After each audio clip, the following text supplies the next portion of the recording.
So great performance management is not just about having regular conversations. We need to make sure that those conversations are good quality. So how do we go about doing that? The stumbling block to quality conversations for many managers is confidence. So we need to give managers the tools that they need to have those quality conversations.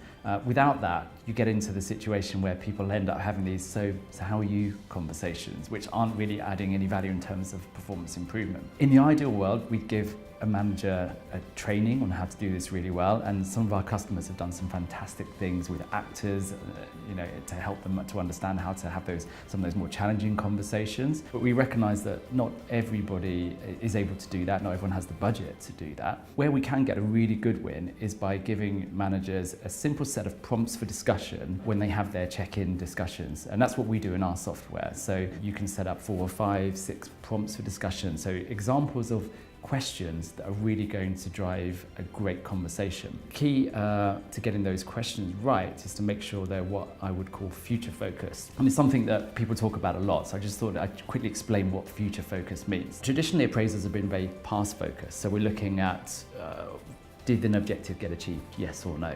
But future focused conversation, we take the past into account, but then we think about what does that mean for the future.